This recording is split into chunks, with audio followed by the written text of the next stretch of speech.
السلام عليكم ورحمة الله تعالى وبركاته. مرحبا بكم أخواتي في القناة، معكم فاطمة الزهراء. كنتمنى تكونوا بخير وعلى خير. اليوم إن شاء الله فيديو جديد، وصفة جديدة. غنحضروا ميني كنافة بكريمة الجبن، كتجي من أروع ما يكون، مع السر باش تجيكم مقرمشة وتبقى مقرمشة مدة طويلة، وكتجي مسقيه، وديك الكريمه كتزيدها لذه. صراحه ما تشبعوش منها، وراه كتبقى رخيصه بزاف مقارنه مع هذيك اللي كتباع. غير صايبوها في الدار وبرعوا مالين داركم، اولا خدموها في الطلبيات، راه الكليان كيطلبها بكثره، خصوصا في شهر رمضان الفضيل. غنذكر لكم جميع التفاصيل وحتى ثمن البيع. تبعوا معايا الفيديو من الاول حتى الاخير، راه غتستافدوا منه بزاف. وكنتمنى منكم كيف ديما تشجعوني بلايك وتعليق محفز كتفرحوني به، واللي كتشوف القناه لاول مره تشترك باش يوصلها اي جديد كنزلو ان شاء الله. على بركه الله غادي نمروا مباشره للمكونات وطريقه التحضير. هنا خديت نصف كيلو اولا 500 غرام من الكنافه اللي قطعتها. انا قطعتها غير بالسكين، ممكن تقطعها بالمقص اولا دوزوها في الاله الهاشوار غير بهذا الشكل هذا، يعني ما تطحنوهاش بزاف، ضروري تبقى لنا هكا شويه باينه. يعني انا قطعتها غير بالسكين مزيان. ودوبت هنا في واحد الكاسرونه 3 المعالق كبار ديال الزبده اللي تكون من اصل حيواني باش تعطينا واحد المذاق زوين. وهنا عندي هاد لي مول هادو اللي غنطيب فيهم الكنافه. ممكن تستخدموا اي مولات متوفرين عندكم، او الا ما كانوش هادو تعوضوهم بديك اللاطه ديال الكاب كيك ديروا فيها، يعني اللي متوفر عندكم. هاد لي مول هادو القطر ديالهم 8 سنتيم، يعني ما شاء الله كتجي هاد الكنافه هادي كبيبره. كناخذ غير من ديك الزبده اللي دوبت بواحد البانسو، كندهن اول حاجه دوك لي مول مزيان، ضروري ندهنوهم بالزبده باش كتجينا الكنافه ديالنا محمره وما كتلصقش وكتجي مقرمشه. يعني هنا تقريبا دوبت واحد 60 غرام ديال الزبده، ما يعادل 3 المعالق كبار. غير هو ديما خدموا بزبده اللي تكون نوعيه جيده باش تعطيكم واحد المذاق زوين. صافي بعد ما دهنت دوك ليمون مزيان، ضفت واحد نصف كاس من الزيت للزبده، وغنخلط هذا الخليط هذا مزيان. هذا هو اللي غنلبسوا به الشعيرات ديال الكنافه ديالنا. ضروري من الزيت يا البنات، راه هي السر باش تبقى لكم الكنافه مقرمشه مده طويله بعد ما كطيب وما كتلوش نهائيا. يعني هذه هي الطريقه المعتمده عند الناس اللي كيبيعوا الكنافه، راه كيخلطوا ما بين الزيت والزبده. انا ملي كنديروا غير الزبده بوحدها راه كتجينا مقرمشه ملي كطيب، ولكن اون فوا كدوز عليها هكا غير واحد نص ساعه كتلوى، يعني ما كتبقاش فيها القرمشه نهائيا. اما الا خدمتو بهذه الطريقه هذه راه واخا تبات كتبقى مقرمشه. صافي كنلبس مزيان دوك الشعيرات ديال الكنافه بديك الزبده والزيت. صافي وكندوز باش ندير طبقه اولى في دوك ليمون اللي ديجا دهنا بالزبده. كيف لاحظتوا راه ما درتش في الكنافه نهائيا السكر، غنكتفيو فقط بديك الحلاوات السيرو العسل اللي غنسقيوها بهم، وراه كتجي حلوه ومعتدله وكتجي يا سلام. يعني فقط يعني الشعيرات ديال الكنافه لبستهم غير بديك الزبده والزيت، ما ضفت حتى شي حاجه اخرى. كناخذ واحد الكميه من ديك الكنافه وكندير طبقه اولى. المهم هاد الطبقه اللي كتكون من التحت خصها تكون شويه غليظه على هذيك اللي غنديروا من الفوق، فديروا اكثر من نصف ديال الكميه ديال الشعيرات ديال الكنافه في هذه الطبقه الاولى اللي كديروها في ليمول، لان ملي غنقلبوا هذه الكنافه ديالنا غتولي هذه الطبقه هي اللي من الفوق، فخصها تكون شويه اكثر من هذيك اللي من التحت. كنتمنى الفكره تكون واضحه. صافي كنقاد مزيان، كنحاول انني نحل ديك الكنافه وانا كنلبس بها دوك ليمول، يعني الا بانوا لي هكا شي شعيرات مزديين نحلهم. صافي حتى كنكمل الكميه كامله. كيف لاحظتوا الكميه اللي بقات لي ديال الكنافه راه قل من النص. صافي وكناخذ واحد الكاس وكندير واحد الحفيره في الوسط بهذه الطريقه هذه، كنضغط مزيان راه كتشكل لي واحد الحفره. هذه الحفره هذه هي اللي غنعمروها بديك الكريمه ديال الجبن باش تجي عامره. وما شاء الله هاد لي ميني كنافه ملي كيطيبوا كتجي يعني عامره بالكريمه من الداخل، ديك الكنافه مقرمشه كتجي من اروع ما يكون. وممكن هاد المكونات تصايبوا بهم وحده كبيره اللي تكون حجم عائلي، يعني كتبقى فرديه او لا كبيره، راه نفس الطريقه باش كتخدموا. بعد ما كملتهم كاملين ودرت فيهم ديك الحفره، فخديت غير ديك الكاسرونه نيت اللي دوبنا فيها الزبده باش كتبقى فيها واحد النسبه ديال الدهون وكتجينا الكريمه لامعه. كنضيف واحد 3 المعالق كبار يكونوا عامرين ديال السكر، وعندي كذلك واحد 2 ديال لي ساشي ديال الفانيلا. يعني الفاني كيتواتى بزاف في هذه الكريمه هذه. درت 2 ديال لي ساشي بهذا الشكل هذا، وغادي نضيف 2 ديال الملاعق كبيره يكونوا عامرين مزيان من نشا الذره مايزينا. ما ديروش بودره كريم باتيسير، ديروا النشا من الافضل، كتعطي قوام زوين والمذاق ما كيتبدلش. درت 2 معالق كبار يكونوا عامرين، وغادي نضيف 2 ديال الكؤوس ديال الحليب. القياس دائما بالكاس ديال العنبه بهذا الشكل هذا. يعني الكؤوس راه ما عمرتهمش بزاف، بغيت هاد الكريمه يجي القوام ديالها عاقد، يعني ما تجينيش خفيفه.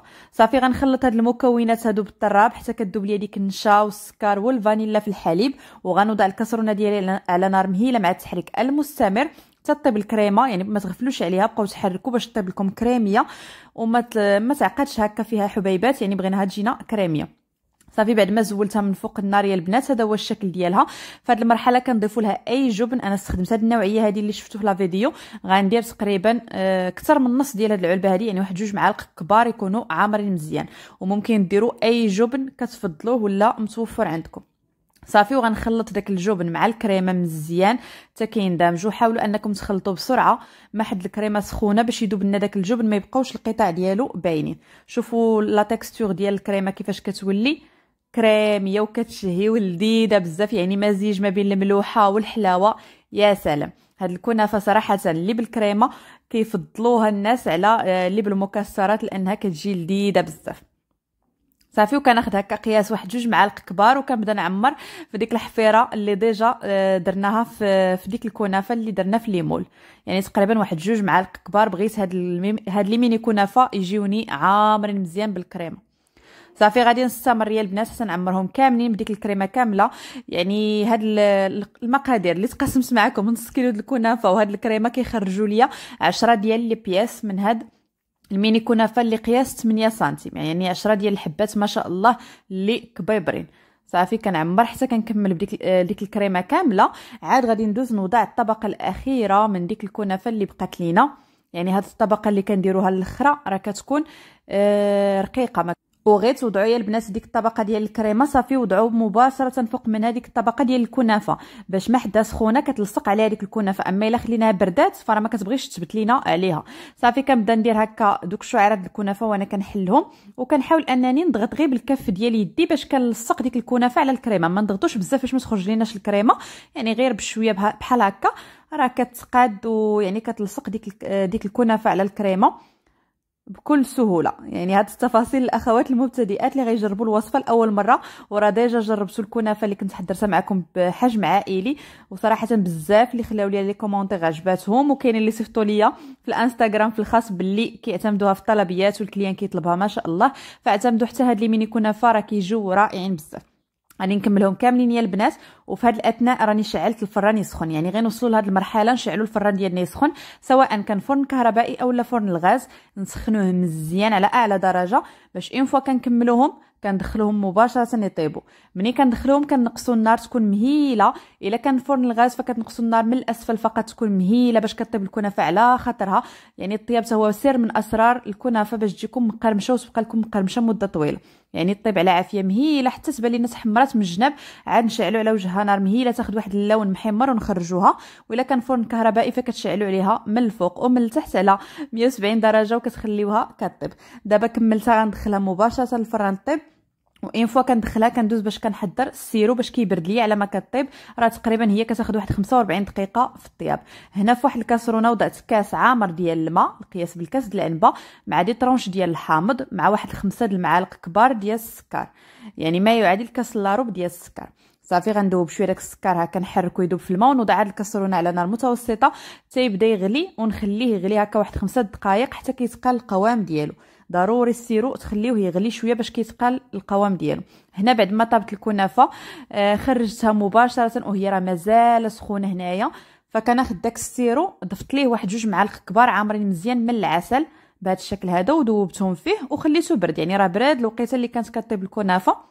والعسل خدموا باي عسل متوفر، ومن الافضل الا كان شي عسل فيه المذاق زوين ونوعيه جيده باش كيعطينا واحد المذاق رائع. صافي كنخلط حتى كيذوب داك العسل في داك السيرو. صافي وكنبداو نسقيو الكنافه ديالنا.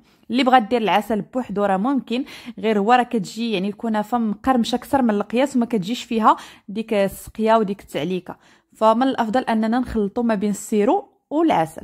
صافي غنسقيهم كاملين، وان فوا نسقيوهم كنخليهم غير تخرجهم شويه الحراره نقدروا نقيسوهم. صافي كنديموليوهم، ما تخليهمش يبردوا في ليمول، لان الا خليتهم يبردوا بزاف في ليمول بحال كيرجع لهم الصهد وكيلواو.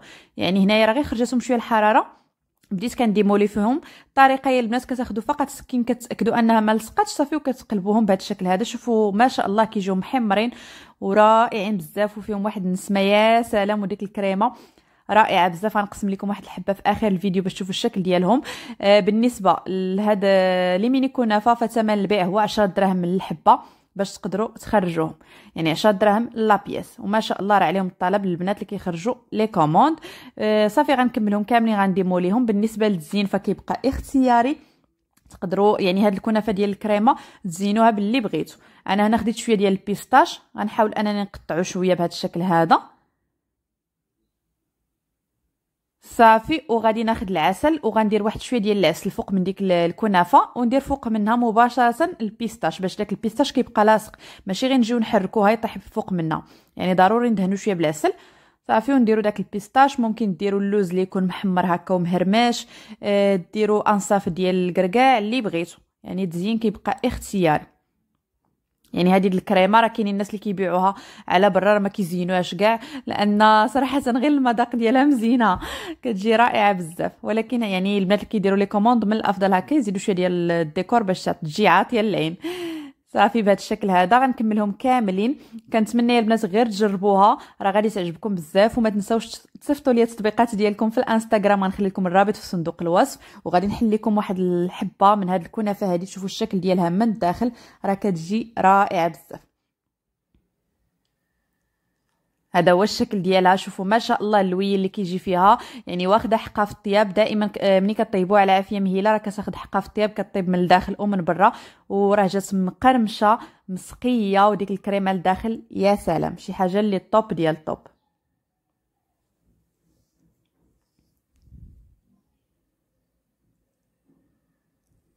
غادي نقسم لكم وحده باش تشوفوا الشكل ديالها من الداخل، راه كتجي رائعه بزاف ومعمره مزيان بديك الكريمه. صراحه لذيذه لذيذه لذيذه. اعتمدوها في الشهر الفاضل ان شاء الله كتحليه، راه كتجي بنينه بلا قياس. او لا البنات اللي كيخرجوا الطلبيات علاش لا، راه شي حاجه اللي من اروع ما يكون. كنتمنى يعجبكم لا فيديو ديال اليوم، وتبارطاجيوه لو ماكسيموم في مواقع التواصل، وكثروا لي اخواتي من لي لايك باش تشجعوني ونزيد ننزل لكم المزيد والمزيد من الوصفات. وشوفوا الشكل ديال هذه الكنافه هذه يا سلام. ما بقى لي الا نقول لكم شكرا على المتابعه، وخليتكم على خير، والى الفيديو المقبل ان شاء الله.